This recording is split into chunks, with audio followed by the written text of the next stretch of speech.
Benjamin can have love for the truckie. Beautiful minds, but we love getting ugly. Risk takers with a clover, man, we love getting lucky. You run, we chase fire, I love when it ducks me. Tones go off, house watch, read the address out. 1075, get up off the magic couch. 500 gallons prepared for the baddest drought. Who else you want on the way when disaster's out? Can't even get a little bit rattled when you enter with exit apparel. Mayday, member down, they'll drag you. You won't get this from every Tom, Dick, and Harold, but here's a view from the top floor with Mickey Farrell. Join us as we run to remember September 11th, 2001. Honor the fallen.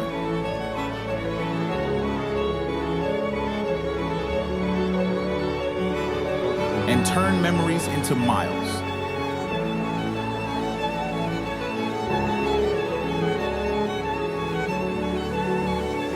.3 for the 343.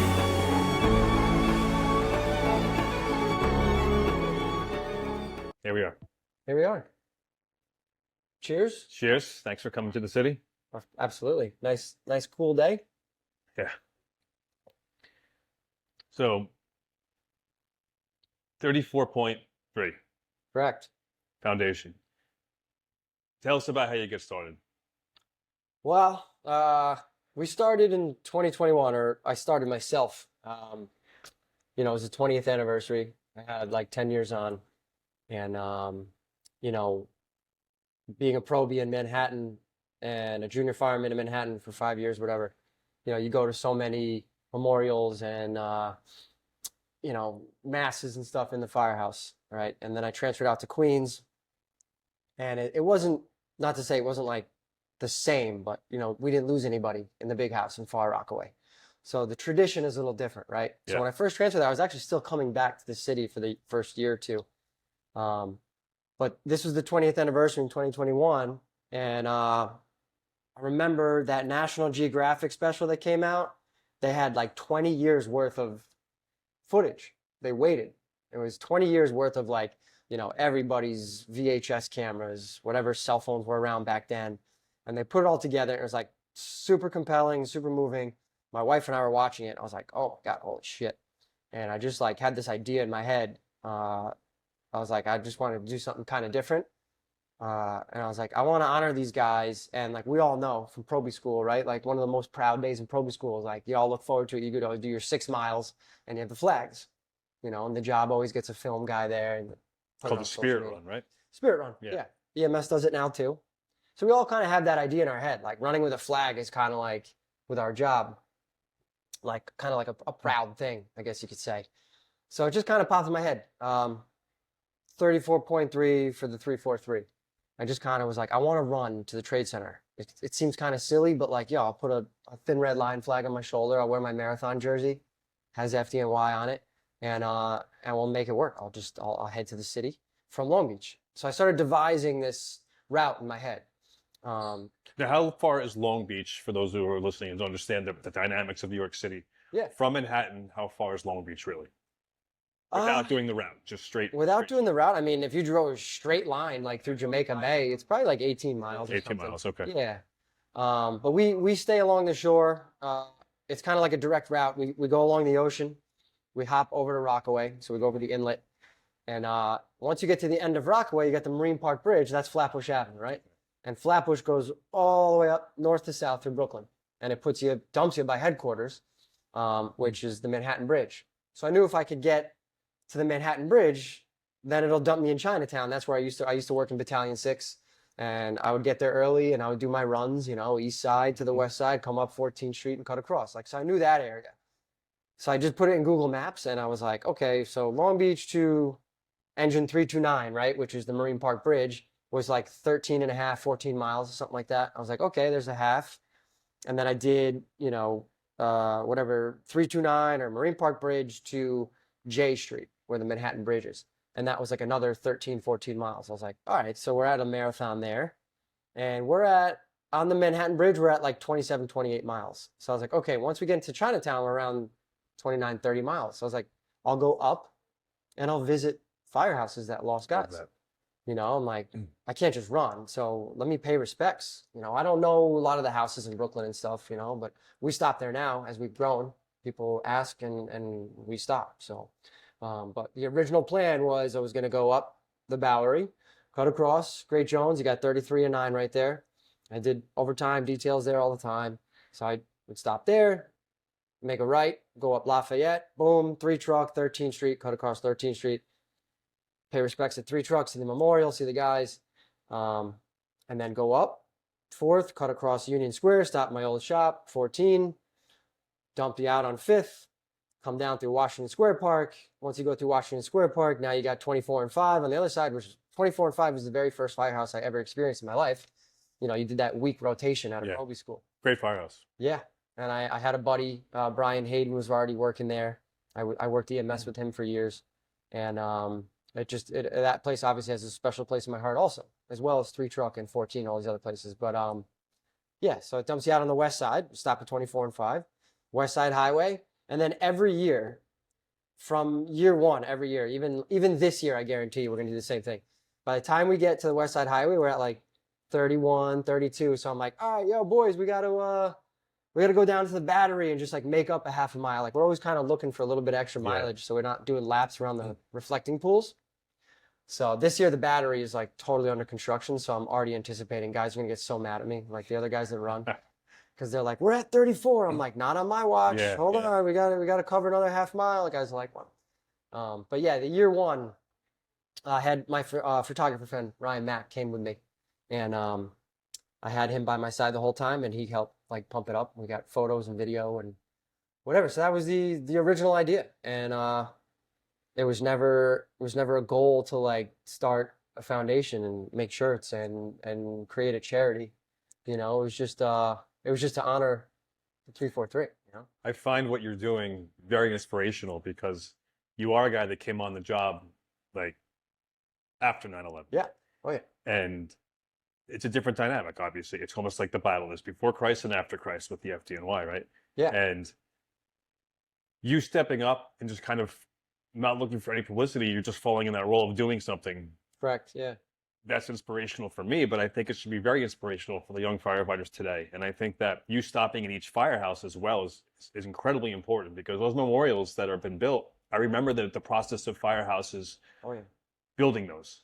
And it did not happen overnight. It was all volunteered by the brothers and would do things. Some people would donate things, but every firehouse turned their old host tower or a corner of that firehouse into a memorial. And a lot of the families don't really come around as often, I would think. Mm-hmm. But some of them, that's all they have is that memorial. And I think it's so important for the young firefighters today working in these firehouses and the memorials that year round we maintain them, we dust them, we clean them, we organize them, and you pay your respects every time you come to work. Where I work now in the 3rd Division, you take overtime throughout the city.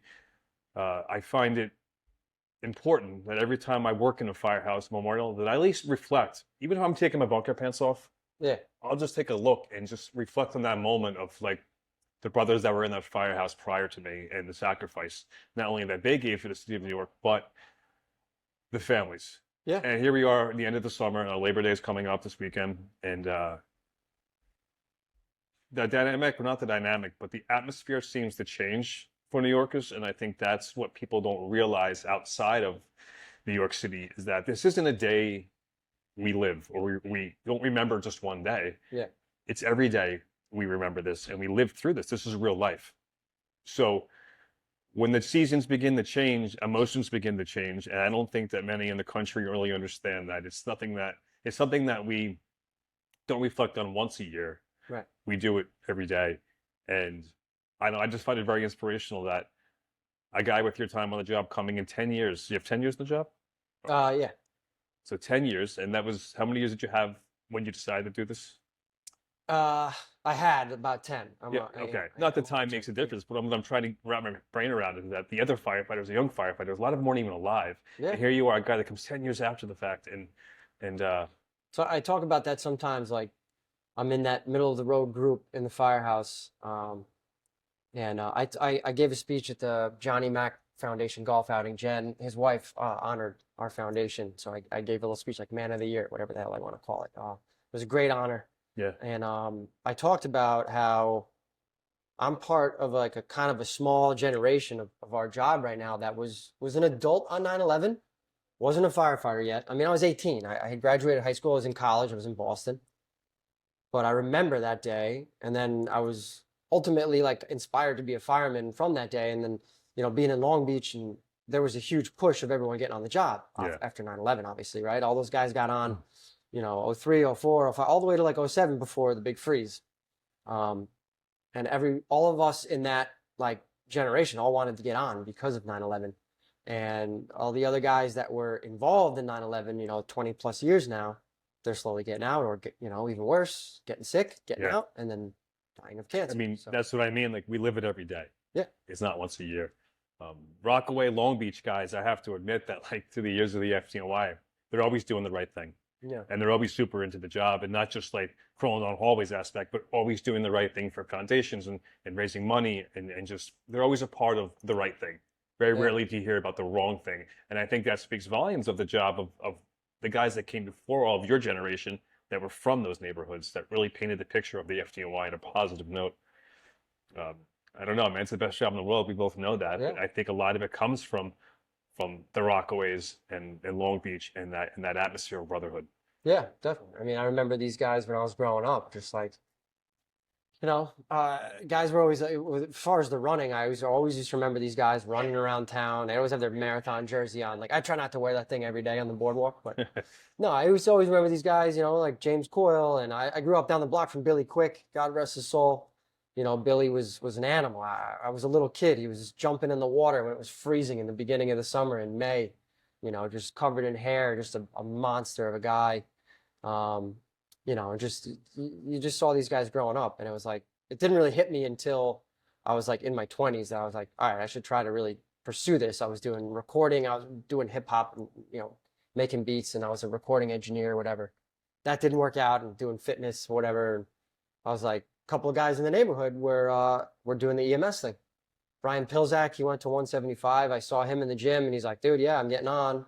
He was doing EMS, and he gave me sent me all the paperwork, whatever. He's like, you got to get your EMT license. You got to go get certified. This was back before, like, now you come on civil service, I guess. I don't know how it works anymore. But this was 07.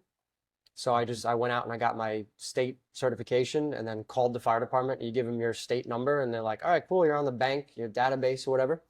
And then I got called for EMS, and that was always the plan, like back then it was different. It was like the back door, kind of frowned upon back then. You don't really hear about that kind of stuff anymore now. It's just the way things developed and the way things are now. But I think it's the only way on now, without living in the city. Yeah. From when you were a little kid. And I don't regret doing it that way. I mean, you get the experience. Did I want it to be 6 years? No, I mean, I'm sure, it's a good job. I think if you talk to any chief on this job and you ask, how did your son get on?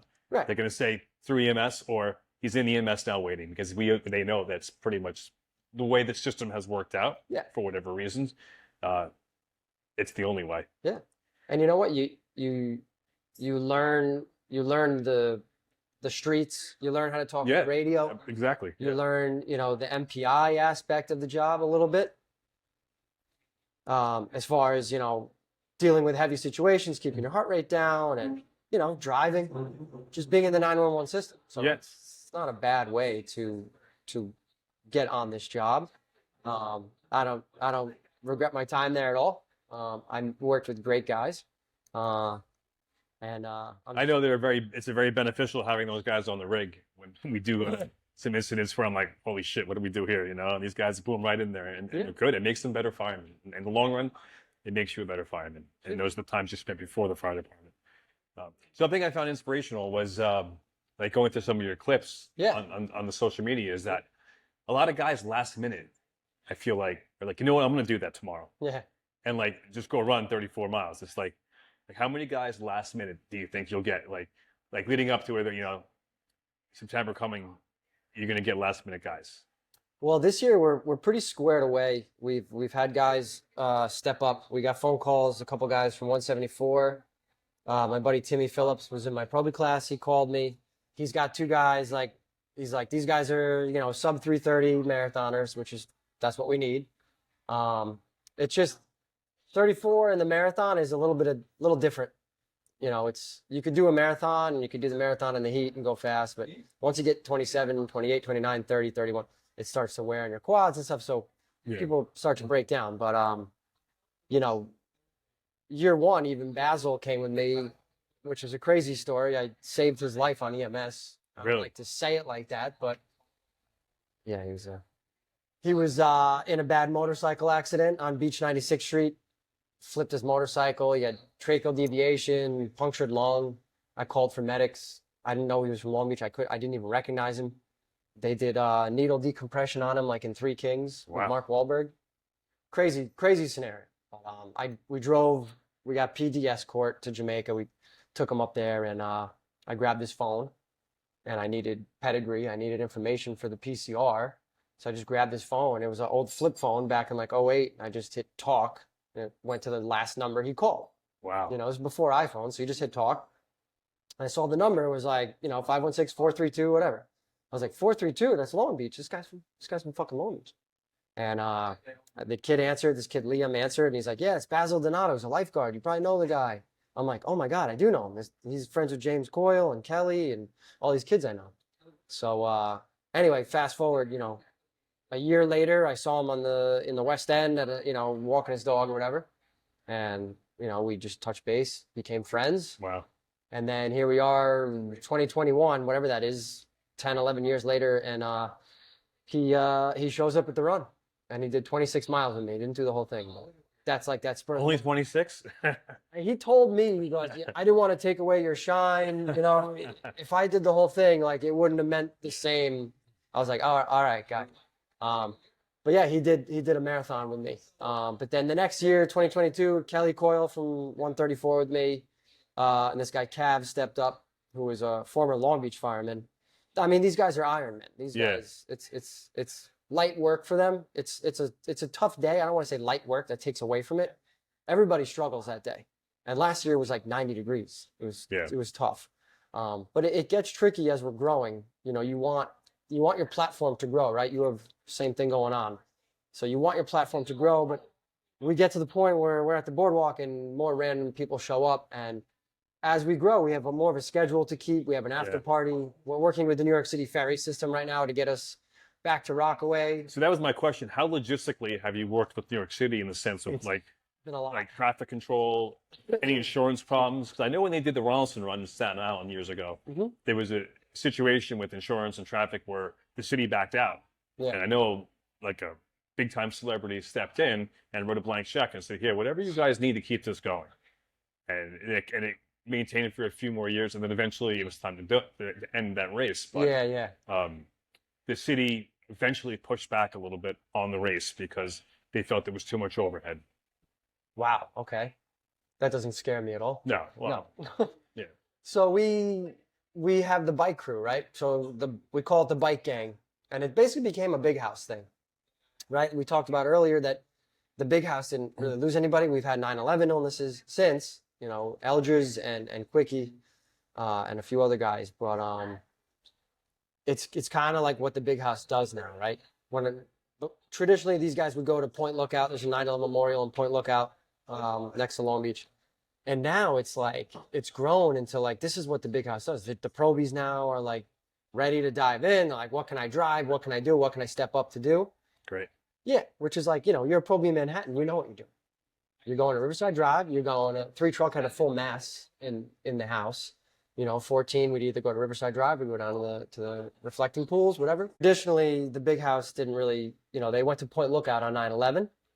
It was never a big, we take the bus to the city kind of thing. So now with this run, we're getting probies and they're looking to step up and help. Like they want to, help, carry a cooler. Can I run? Can I ride a bike? So this goes back to safety now. So in 2022, when we actually started the 34.3 Foundation, guys in the big house were saying, that's cool. I can't run 34 miles, but I can ride a bike. Yeah. I'm like, yeah, dude, ride a bike. You can carry my gels, my water, my change of clothes, so I could take a piss and take a quick shower. The first year I got us a room at the Marriott, whatever it was like $400. I was like, the first year I got to the Trade Center alone with Ryan Mack, my photographer, I had no game plan. And my wife told me, like, what are you going to do when you get to the trade center? I'm like, oh, we'll work our way up to Penn Station and then I'll see you when I get home. She was like, yeah, all right. So we get to the trade center in 2021 and I'm wrecked. It was a long day. It was the first time I'd run that long. And, you know, the stomach's just going, legs are shot, and all the adrenaline wore off after like the photo op and the crying. Like I was overwhelmed that I did it. And it was immediately just like, all right, how the fuck am I getting home? I have to shit. I have to piss. I need a shower. So when I started this charity and the bike guys were with us, I was like, all right, I'm going to get, now I have actual runners with me. The first year we had me, Kelly, Cav, Basil, and who else finished? I think that was it. And then the guys on the bike. So I was like, you know what? I'll grab us a room at the Marriott, whatever. We could shower and like gentlemen, you know, and then we'll figure, we'll get on the ferry. We took the ferry home that year. But as we've grown, you know, the bike guys step up now and they're like traffic control, going back to what you were asking as far as safety. The last 2 years, the Big House, we call it the Big House Bike Gang. So I have a sign up on the chalkboard, you know, just like anything else in the firehouse, you know. So guys sign up. I get them this year. Last year they requested dry fits because they were sweating. So I got them dry fits this year. So everyone gets a dry fit. So they're our safety crew. So the last 2 years, like the big guy caveman, Carl Krakowski, I was like, you're bike captain. So he would go into like Flatbush and Kings Highway and just be like, hold on, stop. Like it was kind of gnarly for a while. And it just, and all like, you know, it's Flatbush. It's like West Indian. It's like Jamaicans stuff. They're like, what the hell are you doing? Get out of the way. And then they see us come through with the flags and they immediately remember what day it is. And they start honking the horn. Never forget, brother. Never. It's awesome. Getting goosebumps. So you get goosebumps, yeah. But going through those different neighborhoods, all the way up Flatbush, you know, it's whatever it is. You know, West Indian, Jamaican, and then it's Latino, Italian, like all the way through that neighborhood. People are always pissed off at first when they see this big idiot with no sleeves on his shirt holding traffic up, and then we come through with the flags, and everyone immediately is just like, so sorry, never forget. And that's the way it's been going. This year, we've been working with some chiefs, and we have a van, a Sprinter van, like a division van. So the van will be in the front, and then we have a Tahoe in the rear. It's safety battalions helping us out. So we have a black Tahoe in the rear. So now we'll have more, you know, lights and sirens, heading to the intersection a little slow, boop, boop. And the bike guys are still going to do what they do and help us out. So it's just like, it's blossoming and growing, which just, it makes it, you know, a beautiful thing. It makes it more stressful on myself. You know what I think is really cool is that at least for me, I came on the job in 01. Mm-hmm. And I was like, I wasn't in the academy. I was going into the academy. September 11th happens. They delayed us a few weeks and went in October. Right. Came out of the academy through a rush process of Proby school. Most are in 18, 23 weeks. I think we were in for 6 weeks. I forget. Right. Something like that. And then some people went to firehouses that were remote. And then some went to firehouses to backfill. And then some went to the pile. And the firehouse I went to was pretty much just, we were down the pile digging. We're back on the day tour. You're doing your strafes, your day tour, then your details of the pile. It was craziness. Yeah. So it is an emotional day for me, even though I wasn't officially on the job today. Right. The 20th anniversary for me was a closing, and I talk about this a lot with my family, my wife, not so much my kids. They're young, but like I needed to close it, and I think for a lot of guys, the 20th anniversary was a closing, in a sense for like, you know what? Let's move on with life. Never forget, but it's time to like just change things. I think it's so unique and it's almost perfect that you came in the 20th year anniversary and you did a rebirth for people to be rebirthed into how they remember things. Because I think that the 20 years of doing the same thing over and over, it's a good way to look at it. It kind of beats you down, and you kind of not look forward to September. Like September, October were always my favorite seasons. As time went on with the job, it became a very sad time. The time that I didn't want to come. I wanted to just rush through September into October and get on to the holidays and move on with life. Yeah. I guess I didn't realize I was doing that, but my wife pointed it out to me. That, like, you know, this used to be your favorite. Now you could care less about doing anything during these times. You just rush right through the month. Yeah. So I think it's almost ironic or iconic that you, in the 20th year, you gave a rebirth to so many people to look at things differently. and with a healthy side. No one's in the bar getting shit-faced. Like, they're training up to this, so all summer they're training. Yeah. Then they hit that day, and they're feeling really, really good about life. And I think it's very important. I think it's something that, as hard as it's going to get for you, because it's going to keep getting bigger and bigger and bigger, I think if you remember that maybe on the 20th year, you gave a rebirth to a lot of guys that needed it.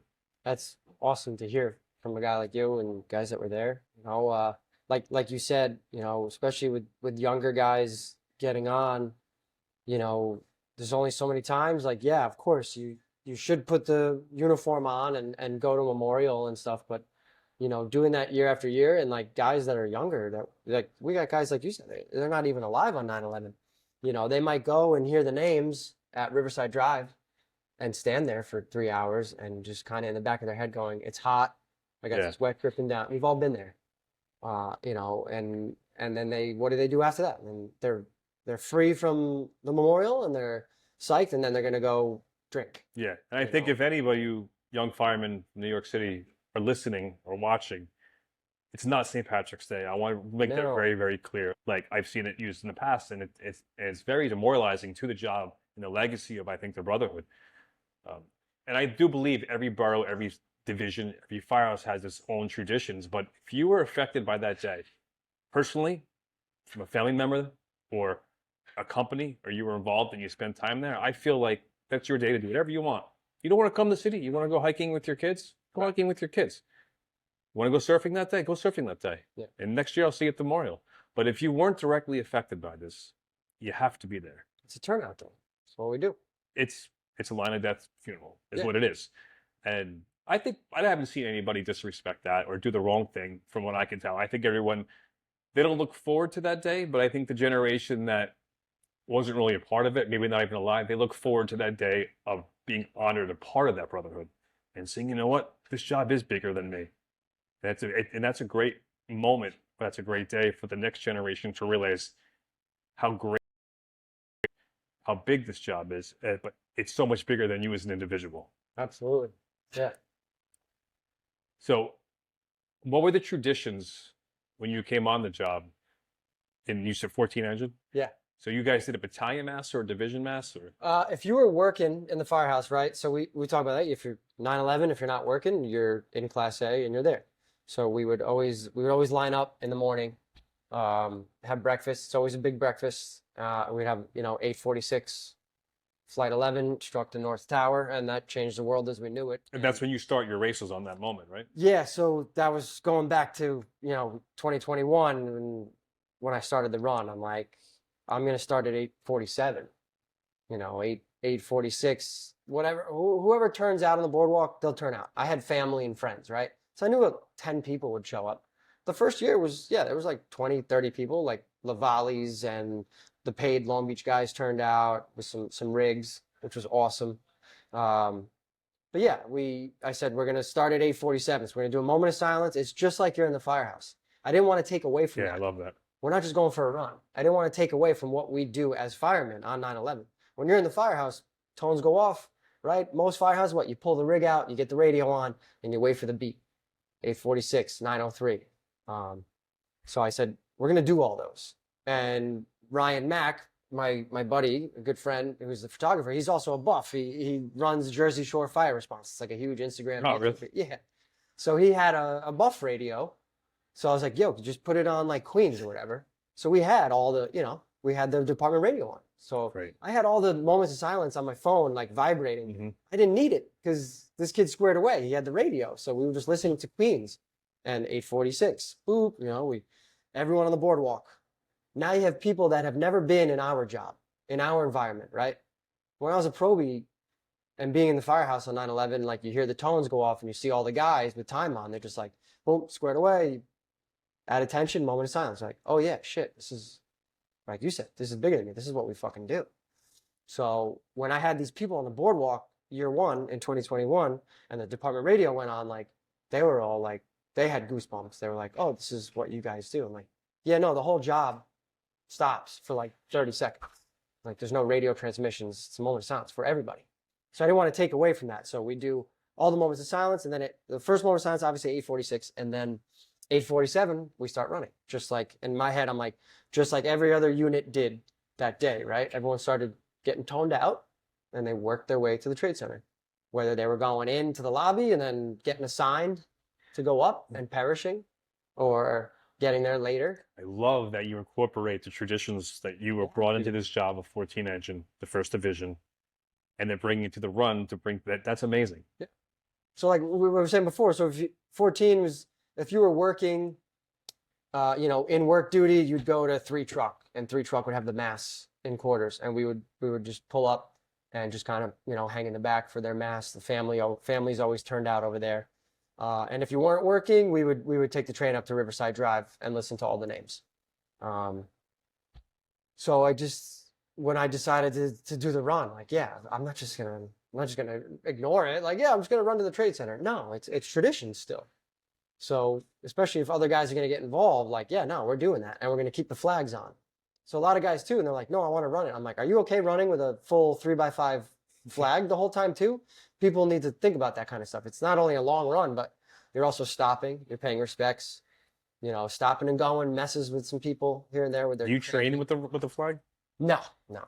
And I don't train. I don't, like, people ask me all the time, how's the training going? I just always run. Well, that's a runner's lifestyle. I'm a runner as well. Is Just that always run. it's like you never really you're training for life essentially. Like, Yeah. it's just part of your life. So it's like when it comes to an actual race, yeah, you might do a run here, run there, just to kind of like Right. zone A in. marathon. Yeah. Because I always want to run sub 3. Yeah. Never happens, but maybe one year. Yeah, But it's yeah, just part of life. Yeah, all summer. I try to do 50 miles a week, however I get it in. Obviously, if you're doing it up and down, you come off in the morning. It's a little struggle fest sometimes. You're not Yeah. starting until 9:30. It's hot out, and you did up and down or whatever. I feel like I try to maintain. If you were like, hey, bro, you want to go run 10 miles tomorrow? I'd be like, okay. Yeah. You have to. I feel like that's the level you have, especially in our job. I mean, I think it's the level you should be at. Maybe 10 miles is a lot, but you should be able to run 5 miles at a drop of a hat. Yeah. I mean, fitness in our job is obviously crucial, not just for the mental preparedness aspect of keeping your heart rate down and stuff, but I don't think you have to be like a runner necessarily, because I know guys that are built like Chris Farley, that are rugby players that'll put out way more fire with the nozzle better than I would. I'm 165. I'm in the truck.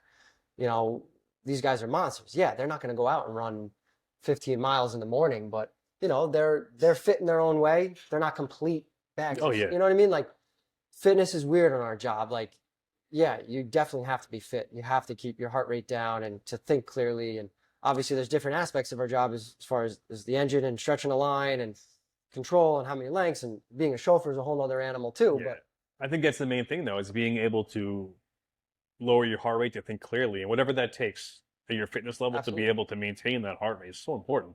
I did a podcast and I talked about my running and how I trained for Maydays. I got crushed. The job, not to my face, of course, but I hear people chirping. Yeah.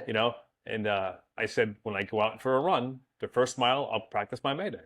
Oh, wow. And it Okay. usually sucks. But by my 5th or 6th mile, my Mayday is on point, because I find that target heart rate to be able to operate at my optimum peak performance, at least mentally. Yeah. So I think it's important that when you're running, like, to practice your transmissions, if just talking tactics for a second, I think that's a great way to train for that level. So if you're not into running, if you're on the rowing machine, or if you're just walking on the treadmill, doing the Stairmaster, practice talking, and then talking clearly, Right. and be able to think about what you want to say in the moment, because you introduce any bit of stress, that's out the window. And you can laugh all you want about, oh, this guy runs and he talks to himself because his Mayday, what a buff, Yeah. But I'm pretty sure if that day ever does come, I have to give it. I hope to be up to the par where I can give it clearly, not only for myself, but as an officer, I have to give it to my company, or for a probie I can't find. Be able to give that with and maintain a level of Absolutely. of understanding. Yeah. I think that's important. Very important. And like you said, it comes back to trying to keep your heart rate down. God forbid. I mean, we've never been in that situation. And tactics wise, also, it goes back to hitting that EAB too. Just having the wherewithal to hit the EAB is huge. We've had multiple line of duty deaths in the past few years that guys gave Maydays and the EAB wasn't hit. And the guys who gave Maydays are gone. And the most recent guy who did hit his EAB and gave a Mayday, I think he was in like 147 or something. I don't want to talk out of term here, but it was like a brownstone. He was in the rear. He was in a closet. He was trapped, and he hit his EAB, and the whole fire ground gave him attention. And then rescue. He heard saws in the rear. He's like, I hear saws in the rear. So I could be botching this whole story, but from what I understand is that he hit the EAB, and they got him. Yeah. Whereas the last few guys that were line of duty deaths on our job did give a mayday without the hitting the EAB, and they're not here anymore. And I think that the EAB is very important as well. Is that we always wait too long to give the mayday, right? That's always a struggle. Like, I mean, and I teach. Giving it now. Yeah. Scared, like, yeah. Yeah. When I was teaching probie school, we did the maydays. My team did that, and I always tell them, I go, it's take the ball, break it in the kitchen. That's okay. Right. If you give a mayday and you probably shouldn't have, in the sense of like it really wasn't that big of a deal, take the ball, break it in the kitchen. But like, give it. If you think you have to give it, or at least hit the EAB. If you wait too long, which I think most of us probably will wait too long, and they run out of air, and you take your regulator out, face piece is still on, and you take the hit of CO, and now you can't think clearly. You can't. So now you don't know where to say you are. If you hit the EAB, because of our command structure and how we fight fires tactically, is where we have positioning, the X's and O's of firefighting. The command staff in the street knows exactly who gave that mayday because he hit his AEB. Oh, it's Ladder 2's can man. They're the second D truck. He's on the floor above. Mm-hmm. You know, command to rescue, whatever. Go to work. Ladder 2's can man's floor above. You know, and hopefully, if he's in position, why positioning is so important is that we always have to gain that position. And when you can't get there, that's when you tell people, because if things go wrong, the chief and your officer expect you to be there to go get you. We're getting off the topic of your no, this is good. run, but it all kind of comes together. It's like fitness and running and lowering your heart rate. How it really does parallel what we do when we really go to fires. It's very important. All that stuff is super important to all of us who run. You know, like we're still on the job, and you know, like I said, it's becoming a big house thing. So talking tactics and stuff, like I could sit here all afternoon and talk tactics too. You know, we're both firemen. We buff it out, but. Yeah, I mean, the run, like you said, hearing you say that keeping the tradition is important, it means a lot to me, because that was the whole idea. And so how has it been putting yourself out there, right? It started from you just going for a run. You tell your wife, I'm going to run to Manhattan. Yeah. And now here you are, only a few years later, you have the family transport, a safety battalion, you have all these things backing you through the job. Now you're the face of the run, of the foundation now. Yeah. How has that been for you? It's good. It's real good. You know, being the face of anything sucks, but it's good. You know, having to do, you know, press or whatever, it's fine. The first year that we started the charity, right? So we started the charity after Jesse died, when Gerhard passed. Because I had it in my head. People were motivating me to start something. People in Long Beach were, after I finished the run, were like, "Oh, what's he doing this for? Where do we donate? Tunnel to Towers?" You know, it's people think you go for a long run, like something like that, and like you're always doing it for something, cancer research or multiple sclerosis or whatever. So everyone kept saying, "What's he doing this for? What's he running for? Where do we donate? Where do we donate? Where do we?" I wasn't on Facebook. I deleted my Facebook during that whole election and everything. It just got too nasty. I was like, "Get me off." So my wife was getting messages. "Oh my God, it's amazing. He did a great thing. What is he running for? Where do we send the money to?" I'm like, "What the hell are they talking about?" No. Goes back to what we were talking about. I was honoring the guys. Just doing it for our job. And I think people out of the goodness of their heart, they want to care and they don't know how to show it. So they give you money. Right. For whatever it is. Oh, you need money here. And that's where you have to be careful, especially this time of year. There's a lot of criminals out there that market September 11th. They make a lot of profits. From fire department t-shirts you see on any social media platform to the scumbags on the corners downtown selling pictures of the planes going to the towers, like total scumbags. Yeah. It's all over. So I think what you're doing is very important. I put it in the story last night on my Instagram, is that this is a reputable charity where it's very, very real because you're doing the right thing. You're not it was never about the money. But people want to help. They want to help. So now they have an opportunity to help families and FDNY firefighters, which is a great thing. but just be careful, please. Be careful if who you donate to, Yeah. right? I mean, If you buy these shirts, it goes right to our fund. yeah, And our fund is there for us, you know. And as we grow, it scares me. It's a lot of responsibility. yeah, And I want to help anyone I can. And the Gerhards have been influential in this whole thing because we went through Jesse's death together, obviously. And I've said this before on other like interviews or podcasts, whatever, but when Jesse passed, I was kind of thrown into the kitchen, middle of the road, me and other like 10, 12-year guys. The senior guys were like, yo, you guys got it. You know, we're a triple house with plenty of manpower. So the senior guys were taking care of the family. You know, they had Bruce and Lynn and Casey, and they were taking care of them. So we all kind of sat down, and the Maiellos, the line of duty before Jesse. So I don't know if you know, but there's a brotherhood within the brotherhood that I had no idea about. They come through with the book. And the book is how to go about your line of duty death funeral. And it tells you what florist to use, how to get your decal on the rig, you know, what food is going to cost, you know, you got to pay details, you know, if you're going to, none of your members are working in your house for a week. Now this comes to the ceremonial unit, right? Ceremonial unit is amazing. That's what I just want to give him a props. If you Joe LaPointe is absolutely incredible. I don't know how he's been doing this so long. I don't know how he deals with the emotions of the families over and over and over. And it's not just line of duty. You know, we had Jesse and Timmy Klein and Maiella before that, and you know, Billy Moon. Those are the ones you see on TV. Yeah, he's exactly. doing the 9/11 funerals, the cancer funerals. So I had one through my firehouse. Yeah, and that was a fireman.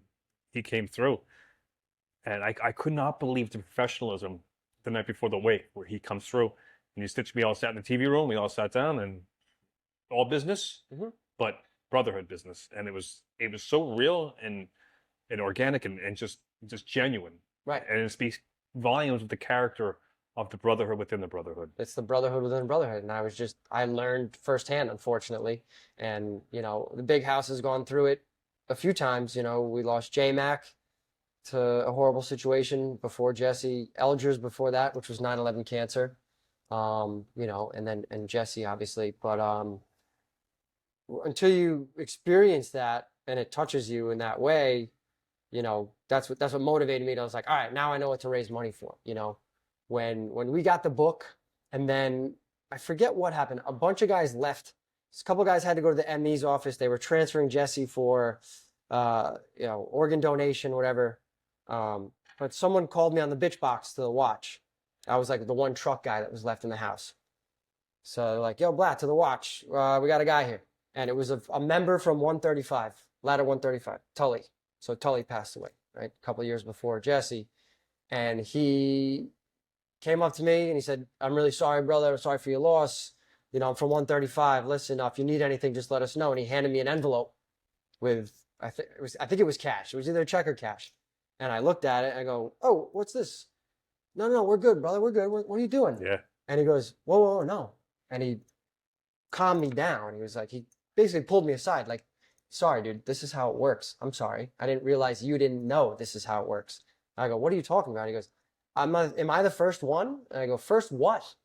And he said, listen, dude, I'm the first one, obviously, and there's going to be more and more envelopes and a member from certain houses that are going to be coming through here all day. Give me goosebumps. To support you guys. That shows a good shop. That's the brotherhood within the brotherhood. But that's line of duty. Once you're in that brotherhood or whatever, line of duty death thing, so now every guy that passes, like, yeah, you go over to his house, you give him 1,000, 2,000, whatever you can from your kitty, your +1 fund, your overtime fund, whatever you got, because the house needs it. Yeah, the union has their line of duty death fund, and that's where the 34.3 came from. When Jesse passed and we were going through all the financials, first of all, everyone's like, yo, pay your house. Everyone pay their house tax because you need the money. We got to take care. Jesse's family was vegans. We got to get vegan food. It comes down to taking care of each other. And my senior man told me that like a year after I started this whole thing. He goes, you need to fine tune what your mission is, dude. He goes, you're all over the place. You got line of duty death fund. What are you exactly doing? And Mike Orriston, my senior man in the truck, he's like, you need to fine tune it. He's like, what are you trying to do? I go, just help everybody. He's like, you're trying to take care of each other, right? You just want to take care of each other. That's what it comes down to. We take care of each other. Just like the brotherhood, just like the guy from 135 coming with an envelope of cash. Just like we go to 133 when Billy Moon died and gave them money. We went to Timmy Klein's, and then, that's how it worked. And then the next guy, Timmy passed 3 months after Jesse. So we were just coming down off of everything and financially getting back. And then you're thrown right back into it. And then we had to go to 170, which we're not. I was one of the guys. I went with 2 senior guys to 170. And, if anyone knows how to deal with line of duty death, 170, Canarsie, 257, 170's been through it plenty. Yeah. So I'm like, here's the book, guys. And they're like, they gave me the floor, gentlemen. They're like, no, tell us what you got. I'm like, I don't got anything for you guys. Please, you guys helped us, whatever. But then you have to take care of their coalition, raise money for them. And it just goes. So that's what I tell people with the 34.3 Foundation Fund. Originally, it was line of duty death fund, right? Because when Jesse passed, that's all I kept hearing. Union has line of duty death fund, line of duty, LODD, line of duty death fund. And it's there to support firehouses and families right away. I'm like, I'll start another one of those. Just like the guy from 135 that came with an envelope of cash. I could be another envelope of cash. That's it. Whether I do this run next year and I make $5,000 or $50,000, at least I have something to go to the next house and say, here, I'm thinking about you guys. I do this run. Here's what I can do for you. Just take it, I love it. So, but we're fine tuning that now as I've grown. Going back to what my senior man said is, it's not just line of duty. And Jesse's father pulled me aside at an event. We were at the Union thing in Atlantic City, and they invited us down as guests. And I had a drink with Bruce Gerhard, and he told me, he goes, you're growing. And he goes, who needs your help more than line of duty death? Not to take away from line of duty, is people who pass away in our job, off duty, which has been happening at a weird fucking rate lately. So this past winter, we lost 5, 6 guys. Yeah. So the Gerhards and I got together and we just right away, whatever you guys need, because it's almost like a new birth of the El Sasso funds. Now the Exactly. El Sasso fund was the guys who got hurt off duty, and they couldn't provide for their family. We need that now because we're losing guys rather than guys getting hurt. Guys are dying. Yeah. So it's really cool that you've taken that role on of the El Sasso fund. Listen, the Burn Center needs money. Everyone needs money. I was always a component of the El Sasso fund because it's something that gets overlooked a lot of times. Yeah. Line of duty is extremely difficult. It's in the spotlight. You got all the news cameras there.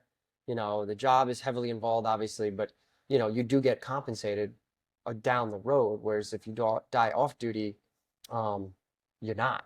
It could be whatever. If you have 25 years, I don't forget how it was. 20, 25 years, you get your contributions, whatever. That's all in the details. But so as we've grown now, I'm kind of changing things, right? It was if you go on our website still, I have so much stuff to do. I still have to update our website, but on our website still, it says if you buy one of these shirts, it goes to our line of duty death fund, and that's wrong.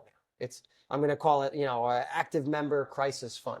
So we just had a good friend of mine, Ryan Charkwick, passed away off duty like a month ago, and it hit very close to home. And my friend Chris Gerzon, one of my best friends, he works at 217, and Ryan was from 217. He got promoted, working in the rope unit, and no one heard from him for a few days. It was a medical thing. I won't get into the details, but we found him passed away at home after checking on him. And Chris took it really harshly and immediately was thinking about Ryan's family, which they moved up to Rhode Island. They're from Merrick. They moved up to Rhode Island. And I immediately said, get him down here. Don't worry about it. And so now it hit so close to home, and it fine-tuned my mission just from going through it again. So now I'm like, tell Ryan, put him in the hotel in Long Beach. We'll put him in the hotel, get him an Airbnb.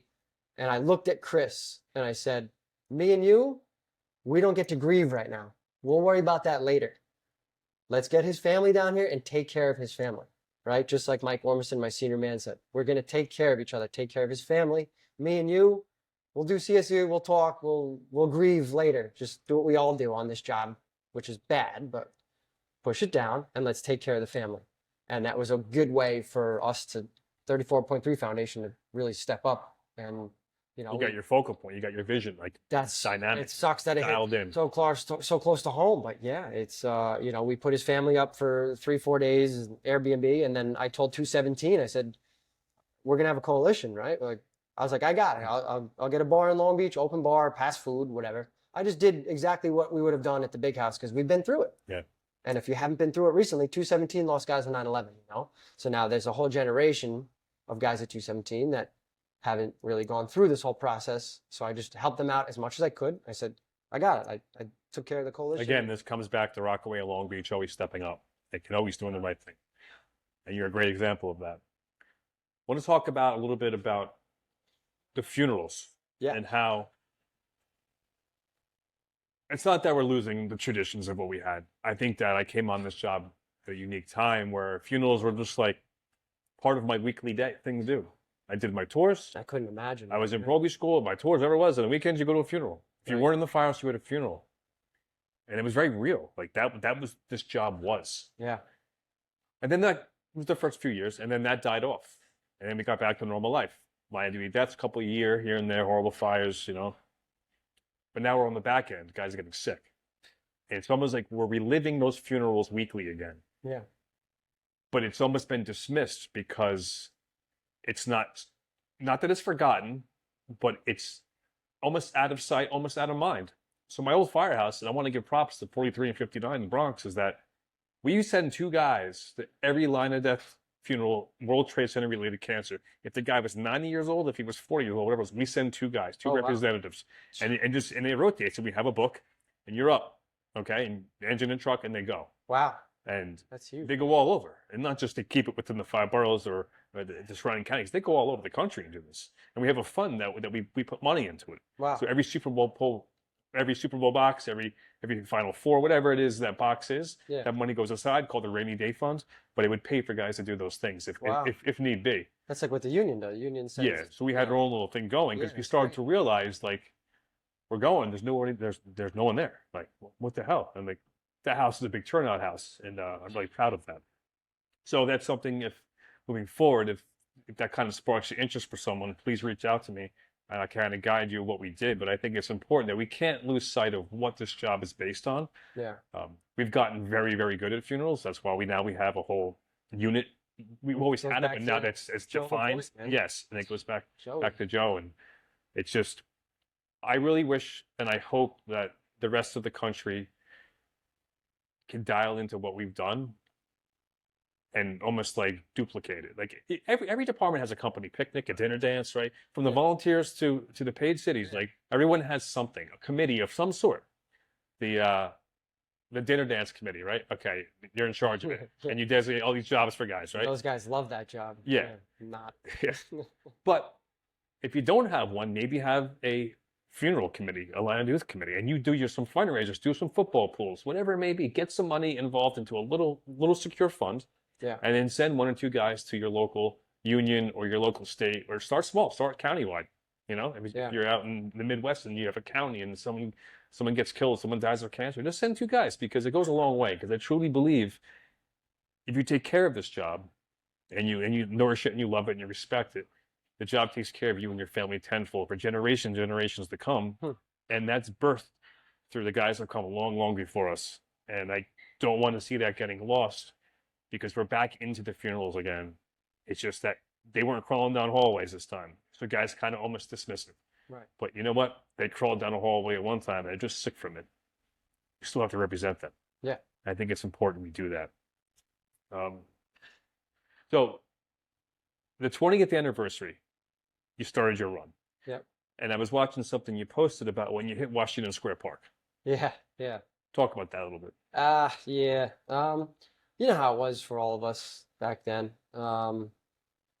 It was going back to what we talked about before, you know, being a probie, eyes wide open, ears wide open. I'm in Manhattan, and, you know, I was one of those guys in probie school that I didn't know. I was one of the top fitness guys, and guys, where do you want to go? I don't know. I just I rolled, one of those guys, let the dice roll, let the cards play, however you want to say it, right?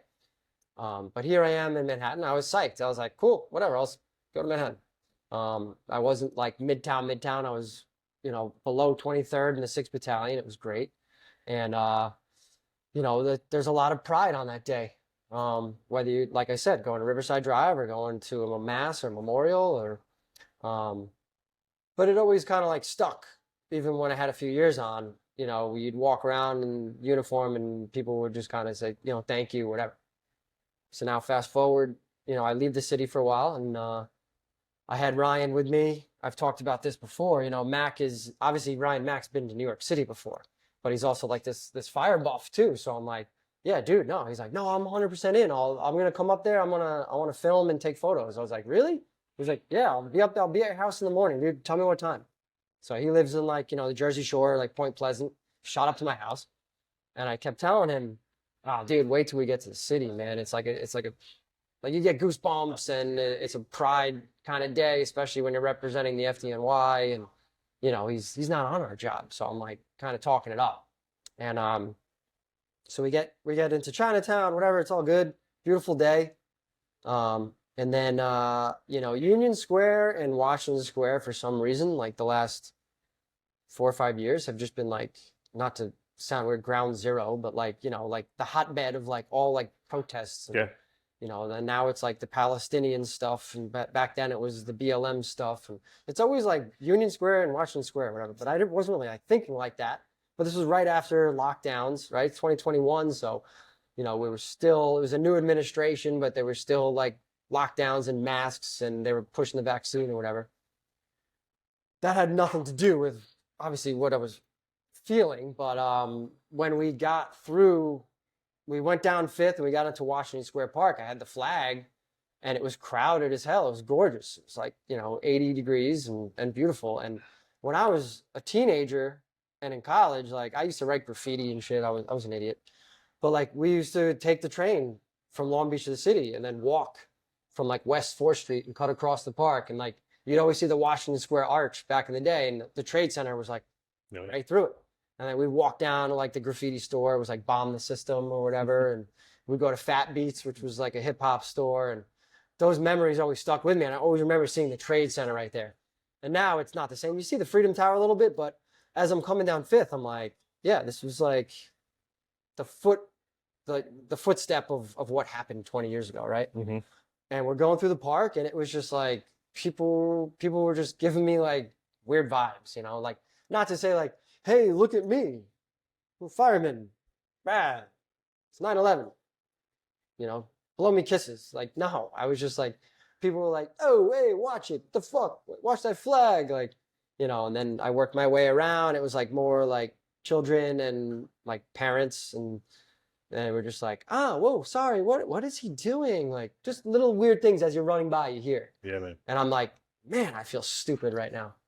And I'm like, and I'm looking up at the Freedom Tower. I go, it's only 20 years. Like, you're a grown person. You have a child. They probably didn't grow up here. They probably moved here, got a job, had kids. But like, do you know what happened right here 20 years ago? Come on. And it just hit me all, I'm at like 31 miles and getting like emotional and shit now. I'm like, oh man, like what the hell am I doing? I'm like, no one gives a shit around here. And, looking back at it now, like people from Long Beach are like, dude, you can't let that bring you down. Like those people weren't there they don't live here. They're not from here. They moved here. They have a high-rise apartment, whatever. Can't hate on that. And like Joe Downey said in his piece, and Chief Joe Downey says, you can't fault these people because they weren't involved. It didn't affect them. And it's 23 years later. So you can't hate on that. But when it happened, I go, man, I got to grow this thing. I want to come through this park next year with like 10 flags and 10 runners and whatever. I never envisioned it to grow what it is now, but yeah, now we go through the park and we have, this year's, I think we have like 30 guys on bikes. Great. Big house. It's all big house guys, like that's the other thing. Like I don't want it to become like a bike ride because it's still a run. Mm-hmm. So like we have our big house guys on the bikes, but just to put it out there, like it's not going to become like a full on bike, 5-borough bike tour thing. But yeah, 2021, it was, it brought me back down to earth pretty quick, just like being over there and no one really. I can totally relate because I had the same feelings on the 20th anniversary where I almost felt like that's why I said, you know what, this was closure for me. Right. And then the next one is going to be better. Where like I'm not going to relive that day or whatever that day is for whoever or that moment. It was a really weird vibe, and I expected it to be like the 20th anniversary. It was like a big deal. Yeah. But Which I'm sure it is at the reflecting pools at Ground so Zero. I did that for the first time last morning, Right. and I've never gone ever. You know, Oh, wow. Okay. I usually go to the Division One Mass, Mhm. Father Judge's Parish. We go there. We do a battalion thing. Have lunch with the brothers. That's it. Sometimes I would just hang out with my kids. Sometimes I'd go surfing. Sometimes I'd go for a run. Mhm. Whatever it was, I did something, and always pause in those moments of silence and did my own little memorial. Reflect. Yeah. Yes. The 20th was very odd because my buddy was down there, and he goes, "I'm going to go down there." And I said, "Really?" He goes, "Yeah, I went last year. It was kind of cool. And they do like the sundown ceremony. Yeah. The it's band great. plays. It's awesome." Yeah. So I was like, you know what I'm going to do is I get out of my uniform, I put on regular clothes, and I go down there, total just civilian incognito, you know. Yeah. The amount of tourists that were there, and I say tourists because it's exactly what they were, Oh yeah. partying and wrecking it. It was disgusting.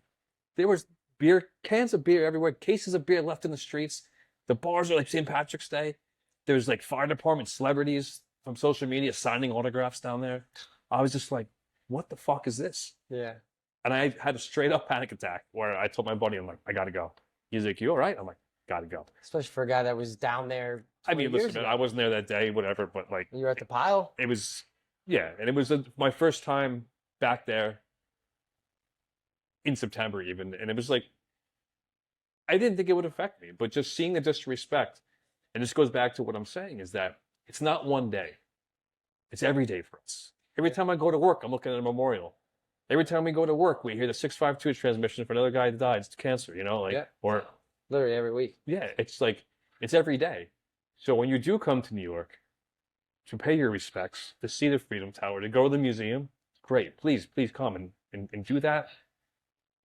But just understand, like, when you go back to wherever you're from, that next day is still September 12th for us. And it's very real.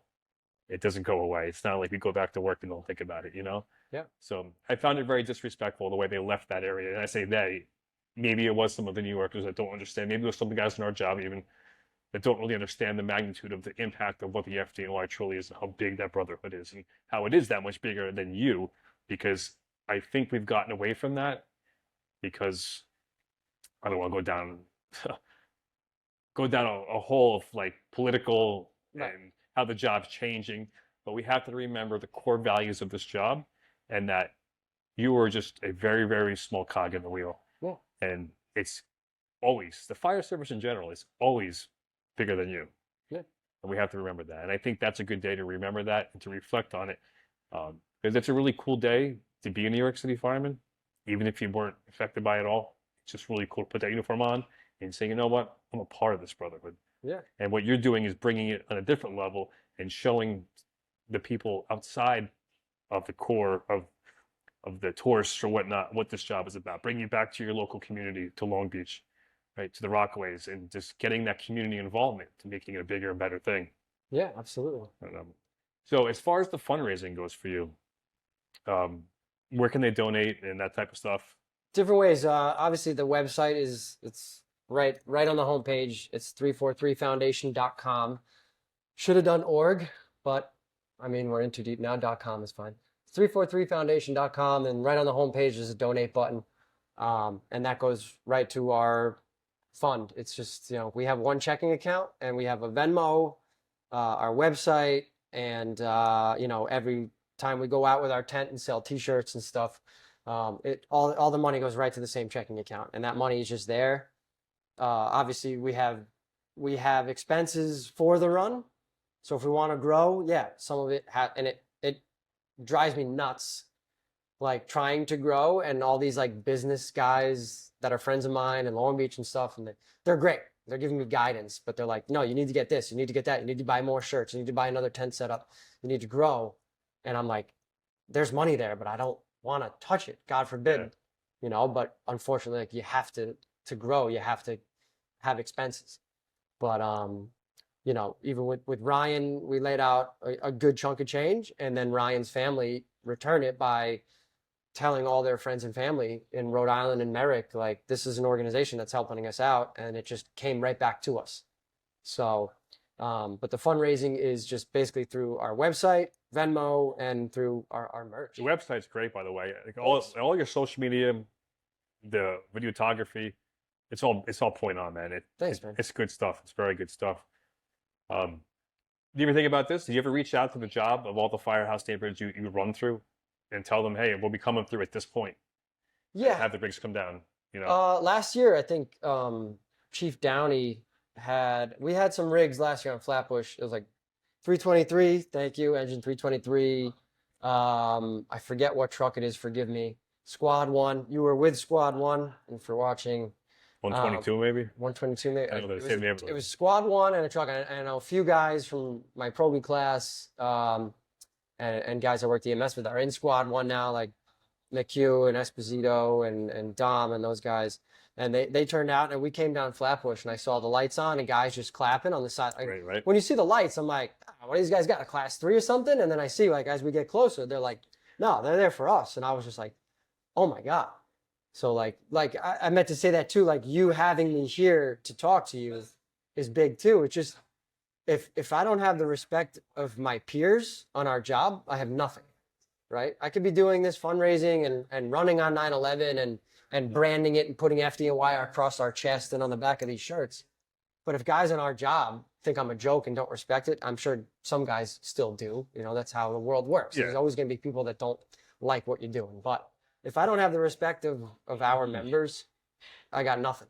So to see those units out and cheering us on, like, it meant a whole lot to me. Like, yeah, I would love to see it more. But we got to Manhattan, and then Squad 18 was out, and 24 and 5 was ready for us. 3 truck has food and water, whatever we need, you know. So just as we grow, it's amazing to see guys on the job like actually respect it and take a liking to it. So you know.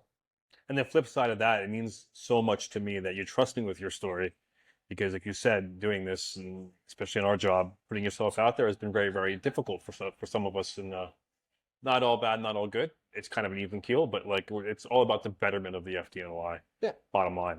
And so you trusting me with your story means a lot to me. It almost validates that, like, I reached out to you and you're like, yeah, I'm in. I'm like, all right, cool. Like, yeah, man. Like, I'm cool by this guy. He's cool by me. We're good, you know? Like, so it means a lot. So again, thank you. Thank you. Thanks for coming on, brother. And good luck, all right? Sometimes for those of you who are going to be in the city, there's a lot of cool things to see, but make sure you're going to be down if you're in the area.